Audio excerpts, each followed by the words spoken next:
You've been chasing that authentic cinematic film look, and it feels out of reach. But here's the truth. Film emulation LUTs are holding you back. That's why I'm diving into Dehancer, the plugin that doesn't just emulate film, it gives you total creative control. Let's see it in action with some real-world footage. Welcome back to the channel. Dehancer reached out to me and said, hey, would you review our plugin and make a YouTube video, and then you can have a one-year license. So I said yes, and I have a discount code that you can check out. If you like it, please buy it. Let's jump in and take a look at the plugin. So I have it here in Resolve. I have some log footage, all shot on the FX3 and FX6. I've got a grayscale, I've got a step chart, little color checker chart. I have a commercial that we just did that I have not released this yet. It's all in log. So this, there's two commercials here, both in log. These are not ungraded though. So I did all of the, exposure, color, balance, all that kind of stuff, but I exported them without the LUT so that I could put Dehancer on them. And then I have some wedding footage. I know we don't talk weddings on this channel very much, but weddings is half of what I've done for my career. So I've got a couple wedding shots in here too, because I think Dehancer might definitely have some stuff for the wedding folks. So we'll be looking at all of that. So there's a few adjustment layers I have here. That way I can kind of see what a look is doing over all these images. The first one is just straight up color space transform from the S-Log3 to the DaVinci, and then from the DaVinci to the Rec 709. Next up, I have a LUT that I've created that we use for our corporate work, and then I have another LUT I've created that we use for our weddings. Here I've got Dehancer, which we'll dive into. If I were to just throw the baseline on, you can see the baseline. It's just nice, clean colors, nothing crazy. Everything looks, clean and natural with just a color space transform. We throw on the corporate LUTs and kind of jump through things, and you can see, again, the corporate LUT is pretty clean. The wedding LUTs have a little bit more punch to them, a little warmer, little punch, little warm. Dehancer, that's what we're here for. So let's go ahead and dive into what Dehancer does, and I'll just kind of skim over these. You can kind of see what this Dehancer profile is doing. So I'm going to take a little bit more of a technical approach than I've seen on a lot of tutorials. It's not all about like, how do we just throw some grain on this and make it look like a cool old camera. I'm curious about some of the more technical things going on because I like to make sure things are correct. So that's one of the things that I'm going to start with is some of the boring technical correct things. So let's jump in to the color window here. So right now I have everything turned off. So this is just default. It's the log. I'm looking at, so you can kind of see, the color chart, and you can see based on the fall off of this going, that this color chart is not 100% evenly lit. There's a little bit of a shadow. So when you're using a color chart, it's important to hold it in such a way that the full chart flat catches the light correctly. As you can see, this is what the line looks like on a waveform. Once you put, if I come up here to the color space transform, if I turn this on, you get a nice smooth S-curve. This is the color space, just the default color space transform, which gives you a nice smooth curve. Now, if I turn that back off and I put on my corporate LUT, you can see a similar waveform, but you can notice that the reds and blues and greens and different things do start to split off because of the color profile that I've put into that LUT. And then if I go over to the wedding one, you'll see same thing and that sharper fall off curve that we talked about. So you can see the wedding LUT really is like saving the highlights, kind of crunching through the middle, but giving that middle a good lift, and then giving a nice bit here in the bottom. So you can see what a LUT is doing when you do that. So if I come over here to Dehancer, you can see, oh boy, this did a lot to the color on here. So if I switch over to this guy, and the only thing happening is I have chosen the camera and the profile, and it's doing that just initial color space transform to like a Rec 709. And you can see it's separating out the highlights, and it has this kind of roll off through the shadows. So it is a similar curve to this one. So it's a similar curve. It's not the same curve, but it is a similar curve. So just to kind of reference that, so this color space transform, you can see that vector scope does not move. But if I come down here to Dehancer, it starts separating those colors off. And if I come over here to the one with film effects and all these other things, you can see it really kind of starts mushing those colors. And you can see this starts going red, or we'll just say warm, but it starts going warm. So you can see how it's moving those colors around as you add noise and different things. This is just this purely without any film stocks or anything applied. So that is something to note. When you're using Dehancer, it will change the color on your clip, even without all of the other goodies. If I just do the color space transform here, you can see that's pretty straightforward, and this is pretty clean. But as soon as you start applying all the other stuff, and this is basically just default Dehancer with this, and then I picked this particular stock. So as you pick different stocks, and these Kodak Vision stocks are actual film stocks, as in movie film stocks. The rest of them are basically all still photo stocks. So if you're trying to be like strict cinema, then you'll stick with one of these, or another one that is also a movie film stock is the Fuji Eterna Vivid and the Fuji Reala 500. But today we'll play with the Kodak Vision 3, 200, 250, 500T, and 50D. And let's just pick the 200T just because let's just pick it. We'll just use one to play with. So if you go to the Dehancer website, they actually have information on some of these profiles. Not every single profile, but you can look at the film profiles, you can look at the print media profiles and camera log profiles, so you can see which cameras they have mapped. So like the cinema line, which is what we use, they've got Sigmas, Reds, Panasonics. They don't have the GH4, which is fine. I have my own LUT for that. The first thing you'll notice is that the color is affected. And if you want to have something look good in all situations, you want to have your LUT be a little more neutral. If you're trying to create a LUT, right? Now, if you're going to sit here and your goal is that you're going to like color balance every single shot, use Dehancer as your color grading plugin, then yeah, you'll play with all this stuff and you'll do your exposure compensation here, and you'll play with things until you like the way that something looks. I'm not going to do my color grading in Dehancer. That's not the way I work. I'm going to use this as the film look emulation that goes at the end of the chain of my color correction, because Resolve is super powerful in color correction. So that's not how I'm going to use Dehancer. But what I want to point out is as you pick different film profiles, I'm just going to randomly kind of click through different ones here. You want to find a profile that you like overall, but you're also going to find that you're going to need to adjust what's happening in your image versus the profile to get the look that you want. So like, let's say, this Kodak portrait looks pretty good. Let's see, which of these do I like? Oh, that one looks kind of nice in the skin tones. Great. Okay, maybe I like this one. This is a nice natural look, but it also feels filmy. And then I can just kind of toggle this on and off to be like, what is that doing to the colors?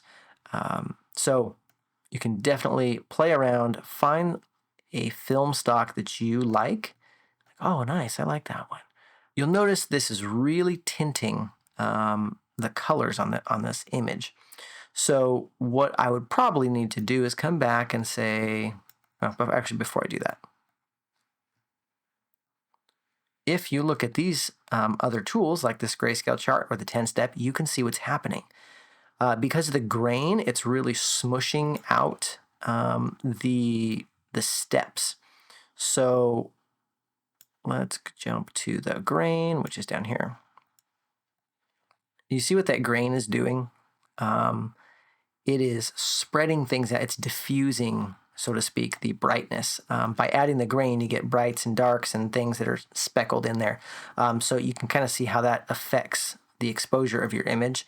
Not that it changes the exposure, but the perception of the exposure. It's adding texture. So cool, it looks great.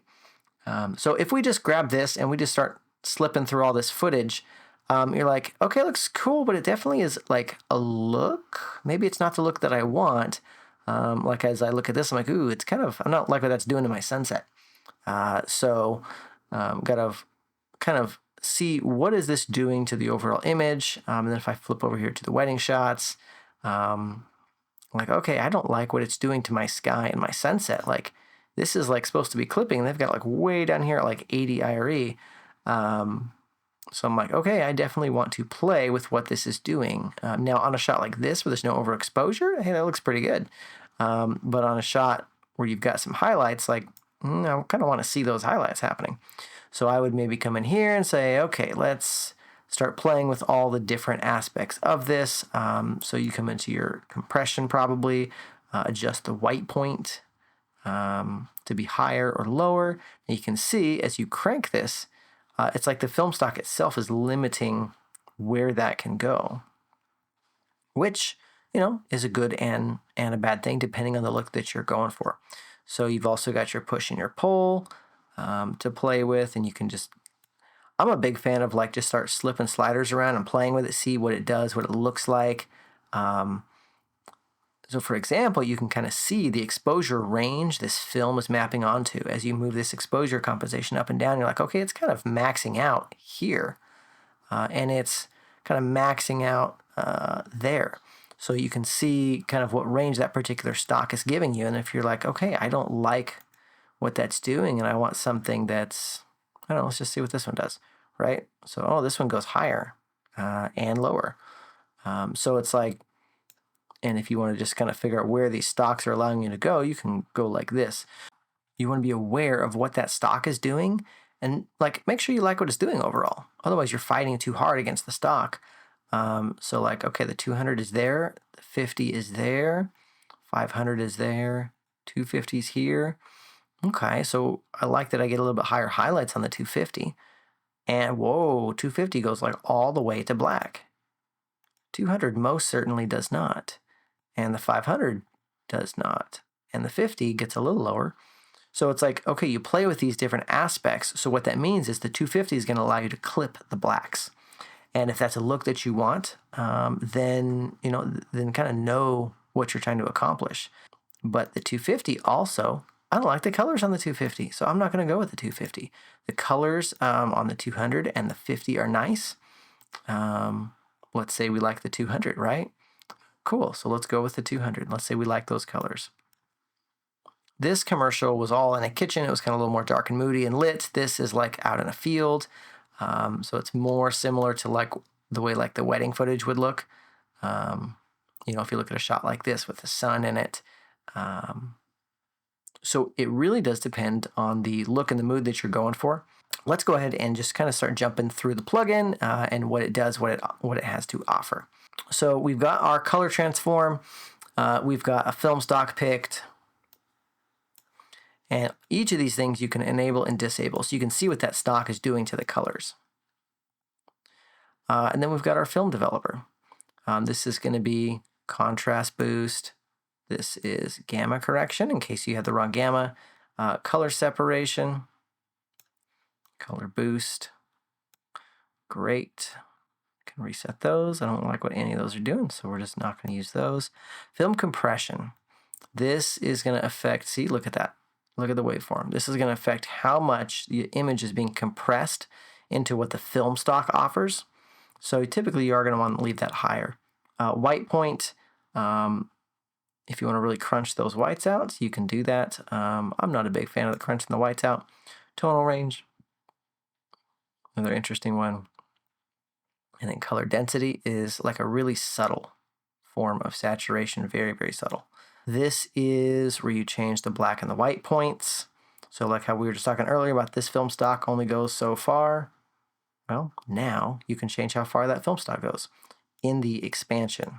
If you crank this too hard, you're losing the look of that film stock though. Like, oh, this film stock isn't gonna have this look. And you're really just ruining the look that you're creating. So even though you can change the impact of what a film stock is and looks like, you don't want to crank it so hard that it stops looking like that film stock if you're trying to emulate a film stock, right? If you're just trying to make whatever look you want, then go for it, have fun, make blueberry pancakes. But if you're trying to keep to that film emulation, then, don't over crank a film look too hard. And as you come into print, you have different papers, different things you can play with to kind of simulate what it looks like.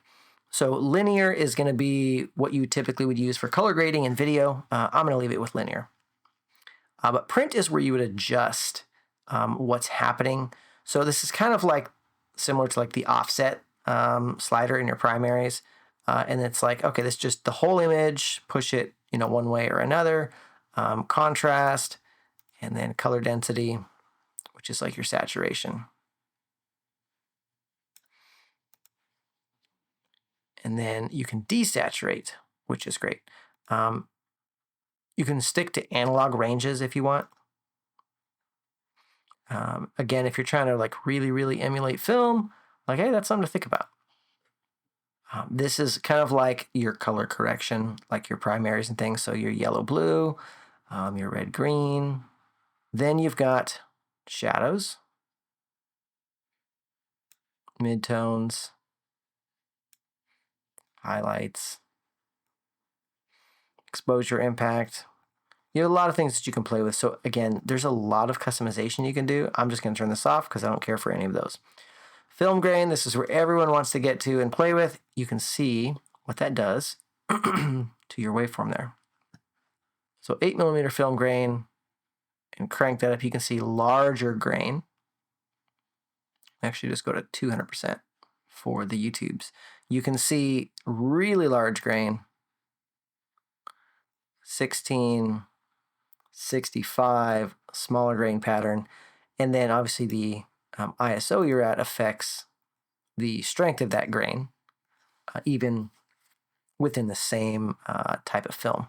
So, and then you can crank up the amount of that grain.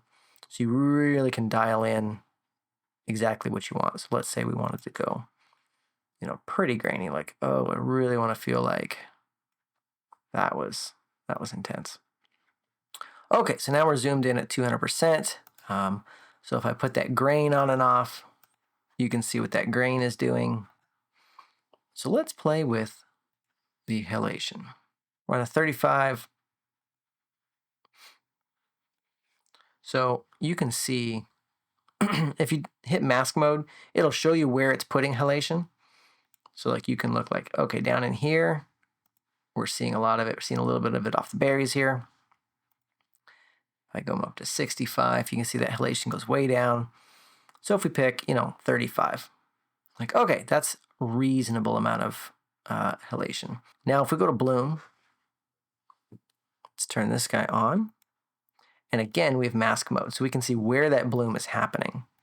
So if we look at the difference between 8mm, 65mm, 35, 16, you can see that you get more bloom with the smaller film stocks. Now, it might be a ridiculous amount of bloom. It's kind of like a Pro Mist filter, right? Except it's only affecting the bloom, kind of same with the halation. So it's not quite the same as a Pro Mist filter, but it gives you some interesting stuff. So if we were to just kind of run this down the timeline, take a look at this. So here, they're pretty clean. The grain just gives us some grain, which is nice. The halation gives us that glow around them. And then the bloom is a different kind of glow. So you see how that bloom is like a white glow, whereas the halation, it's like a reddish glow. You can see how this definitely kind of has a filmic feel to it. And if I just turn Dehancer all the way back off, back to here, if I kill all of those, you can see how much that gives you that film look. If we turn this color profile off, it's like, okay, you're really starting to see how all of these layers put together gives you that filmic look. so that it really does feel like film.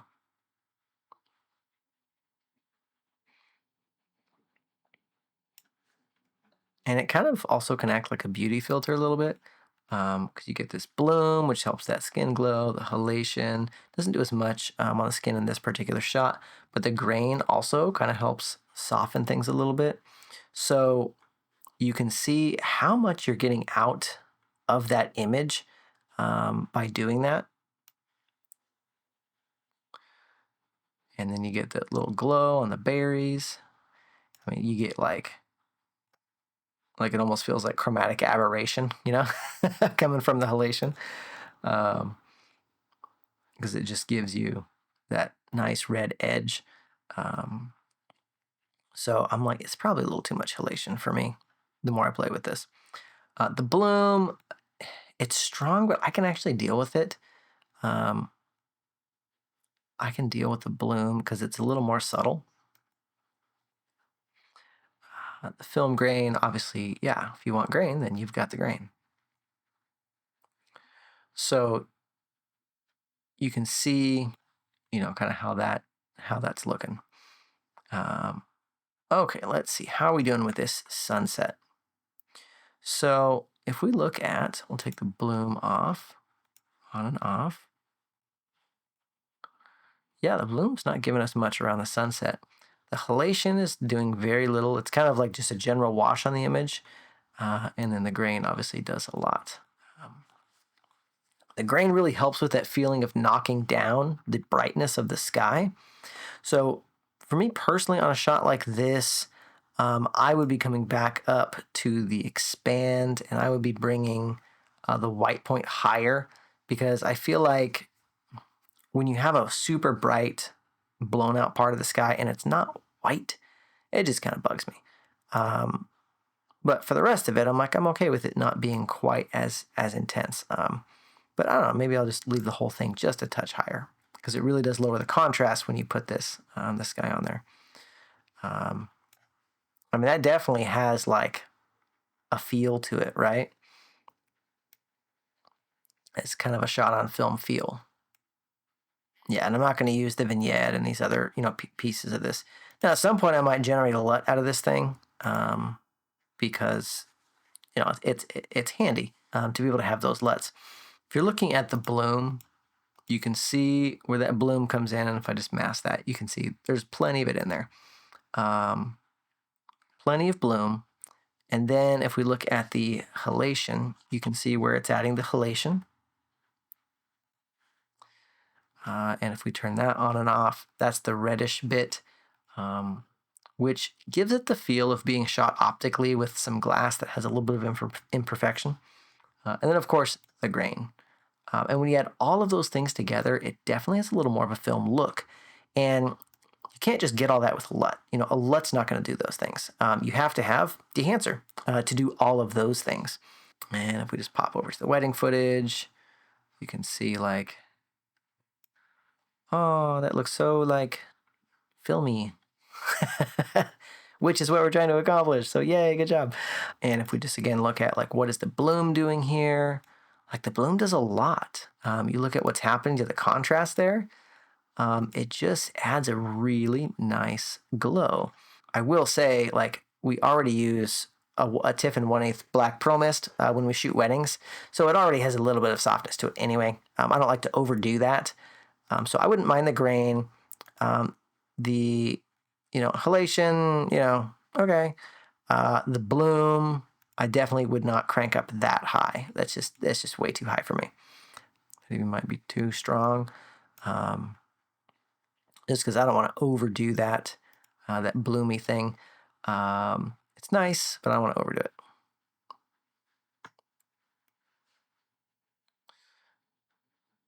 And then again, we get out here, we got one of those exposed skies, so we got to sort that out. But you know, you look at like a dance shot like this, and like, oh, it has a nice dreamy feel. You know, you've got the bloom, you got the halation, obviously the grain, and all that really does feel kind of filmy. So I definitely like that overall. if we come back and let's park it on,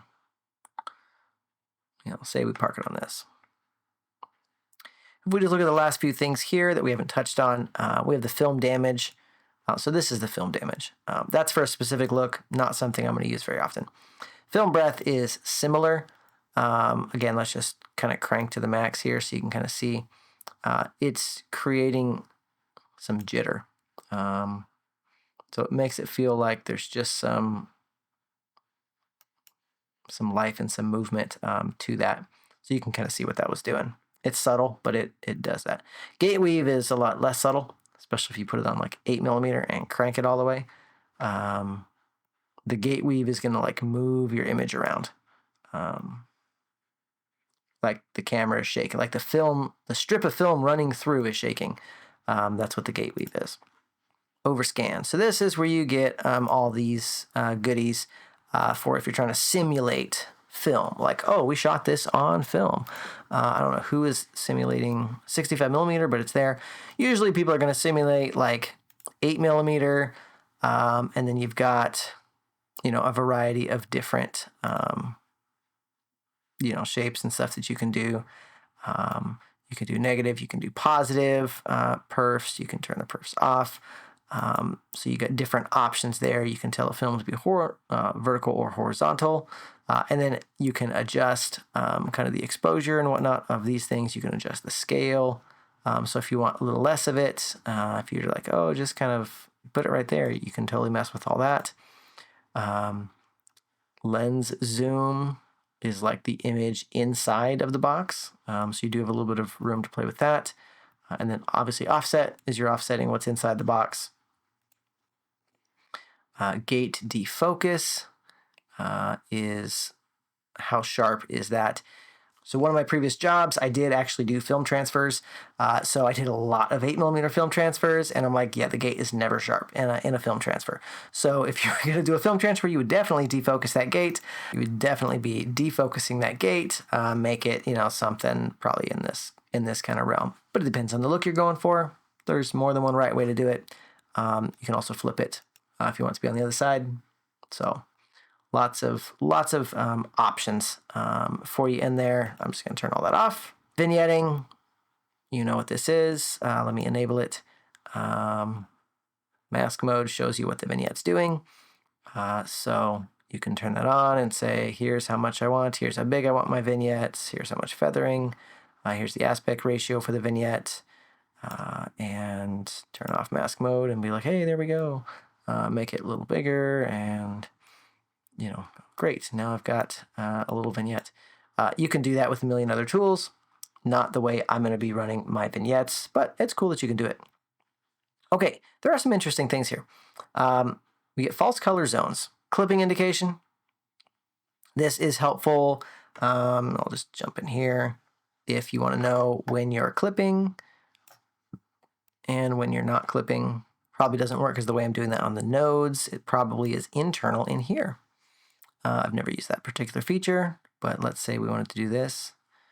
Of course, this actual film stock also doesn't really let you clip, so I'd actually have to come down to my expand and crank on it here. There it is. So if you go too dark, boom, you get the blue, and if you go too bright, you're going to get the red, which is what you're typically going to get on an exposure indicator. So there you go.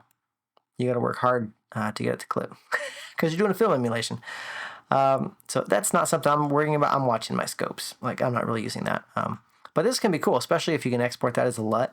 Turn all your other stuff off and just make a false color LUT. And then this is your total impact. So think of this like mix on like an audio effect, wet, dry, or whatever. So this is how much of this effect do you want to come through. So you're like, oh, it was great, but it's a little overdone. Boom, there it is. LUT generator, you can make LUTs. You can disable the input transform. Yeah, that's kind of an overview of what you can do here in Dehancer. I think you can get some cool looks out of it. You can definitely do a whole lot more than just film grain. I hope that's a helpful overview kind of what this can do. So just to kind of circle back through all of this, we kind of came up with this look. that we're using. It does push things kind of reddish in those tones. It knocks down the brightness. Coming back here, it knocks this down quite a bit, but it does allow us to have some shadows. So that's good. So just to kind of recap over this, here's kind of how these images are looking. Like I like how there's like, oh, this little bit of like glow and halation around this. And then we've got, some nice stuff in here. A little bit of a glow there on the berries. This just has kind of a nice feel. So, I like what we're getting there. Yeah, there it is. See how much that bloom contributes to like an organic film look? All these images. You look at a shot like this and you're like, that glow is like, or bloom, is can be a bit strong on some shots. You're like, hello, 90s film. The halation can sometimes be a bit much too. So you just got to keep an eye on those things. And yeah, but it looks good on the wedding stuff. This is a little overdone, but overall looks good. I like generally, how this stuff looks and feels. You can get some really nice looks. Obviously, there's so many more looks you can play with in getting exactly what you want. So I'll be parking on a frame here. Like that looks good. It's got a lot of different stuff going on in there. So a lot you can play with. So there's a lot of good looks and things that you can get out of there. I like what I'm able to get with Dehancer. I think it's a pretty cool plugin. And we'll just look at a few more things. So this is the color space transform. You can see what it's doing there. This is the corporate LUT I made. This is the wedding LUT. And this is what we just created with Dehancer. You can see a very different curve. You can see it's kind of kinky because it's emulating film. And the film curve is not totally perfect. So if we jump to this color test chart, you can see there's a nice look there with Dehancer. It's not super wonky color-wise, but it's definitely a little off, but that's okay. This would be the wedding LUT. That would be the corporate LUT. And this would be just a color space transform. If we compare the color space transform and the Dehancer, you can see a pretty big difference in terms of the look that you get. It definitely has an interesting look. So if we're using Dehancer and kind of running through, you can just see there's so much character you're able to add to these images. And, like you look at a shot like this, like, okay, that just has like a really cool look. And then here, like, it's good, it's clean. And same here, like, oh, it looks nice. That looks nice too. But that's like, ooh, it's something, it's different because it has all those filmic characteristics. So, and if we look at a close-up on a person here, all those Dehancer characteristics are totally different than just what a color LUT can do, or a color space transform, because you're adding so much in with the character that you're getting on that.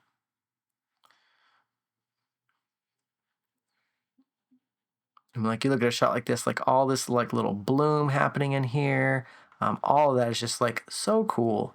And then this is clean, this is nice. So is this one.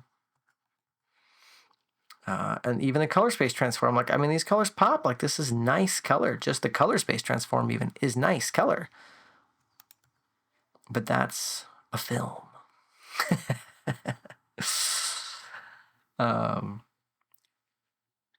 You have these bright areas to look at, so that's interesting. Like I didn't crank too hard on making those happen on this Dehancer. So if I go to a color space transform, you can see how like overpowering that sunset is. And it's like, bam, look at that sunset. Go to the corporate LUT, it's similar. The wedding LUT is a little softer because I have a lot more highlight roll off in this LUT and bring the midtones up a little higher. So you can see, she's sitting around 60-ish, and the sunset is just down under clipping here on that wedding LUT, whereas here the sunset's like, and she's down at like 50. So I did design that wedding LUT for high contrast scenarios, so there's that. The corporate one is a little straighter of a curve, and so she's down at like 40, 50 on the corporate LUT. But you throw on the Dehancer, and suddenly, the sun is here, she's here. So like if you were to come and kind of lift this back where it was supposed to be, you could see that like these two are much closer. So it has lowered the contrast in there. Kind of fun seeing all the like bloom and halation happening, on these highlights. It has a nice look that's different than just like a standard like, boom, there's a nice video. These are nice videos. And that's a movie. So you can definitely see how, these different things like, okay, this was some interesting stuff in here. So on the Dehancer, you can see this really like filmic bloom happening around these edges. If I go back to the log, like it's not there. Like there's a touch of it there in reality. From the zine cinema primes that we use, like they have a touch of this, but it's not overdone. And then if we look at just the color transform, like again, it's just that touch that's there from the lens, but it's not very strong. So, and then if you look at the corporate LUT, like it's got a lot of that darkness to it. And then that wedding LUT, again, she's lifted a little more, and this is a little more controlled, so that feels nice compared to this guy here. And then you put this on, and it's like boom, you really get that nice flow happening there. A little glow that comes in the hair too. It's different. Like this is kind of like a video-y glow, where it just kind of feels like it's just bright. Whereas you add this, and the grain and everything, and it kind of feels more filmic again. The wedding one has kind of a similar feel just because of the way I designed the contrast curve on it. And then we look at this wedding footage. This just has a very kind of filmic feel to it. Look at the wedding LUT. It's nice. It's good. But this is, filmic. So that corporate LUT is clean.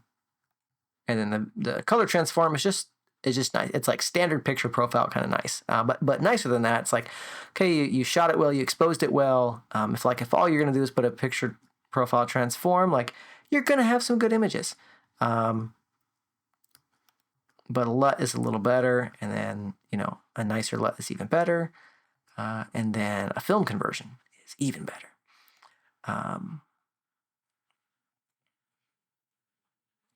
A shot like this is a really good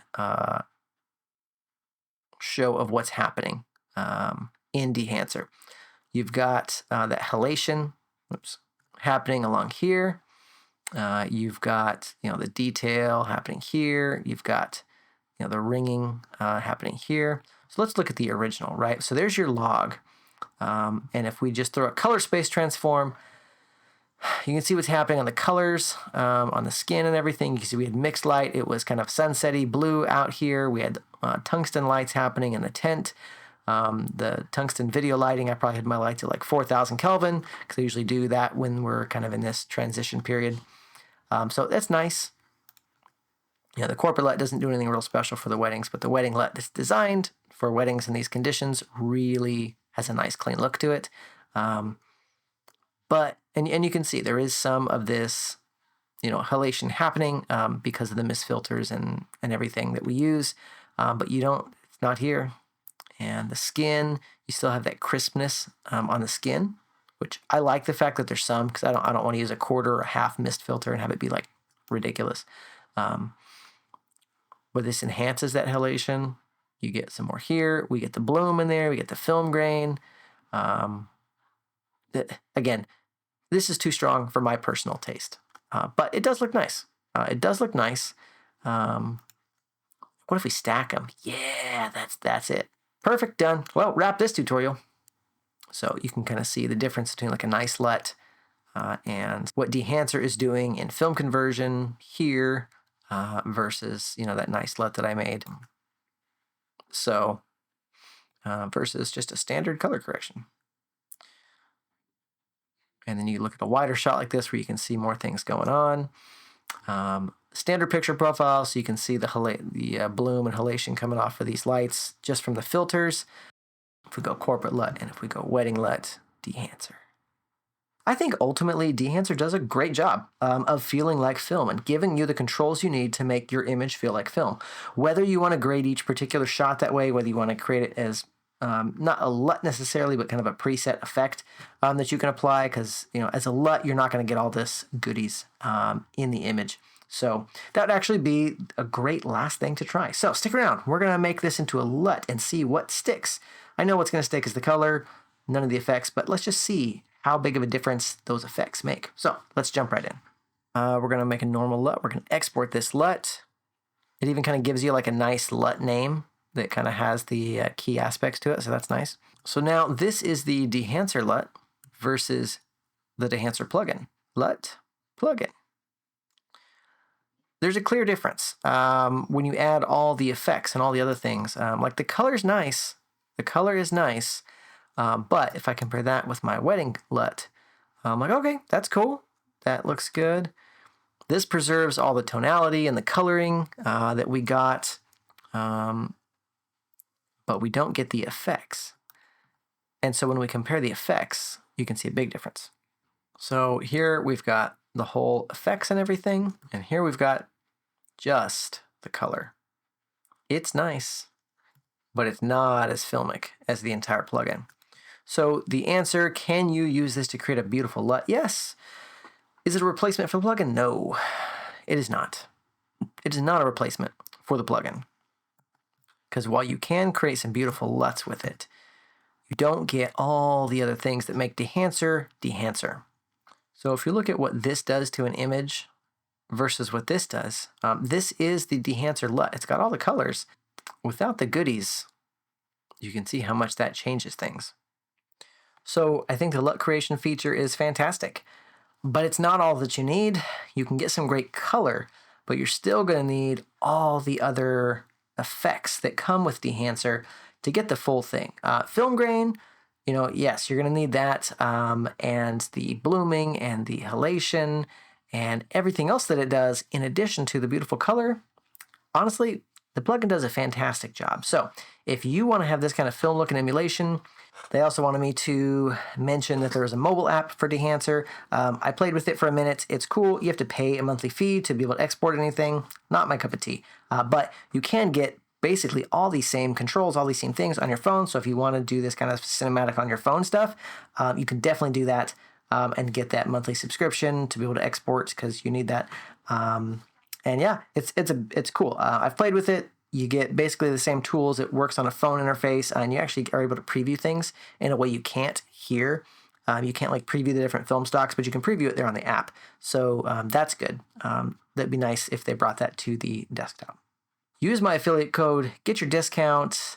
I get my affiliate monies, and you get a fantastic plugin, and everybody's happy. So I think it's pretty cool, and I'll definitely be using it with the free 1-year license I'm going to get for doing this review. I'll be using it, and I might decide to keep it. I'm not sure yet. The more I play with it, I'll decide, but it's definitely worth playing with for sure.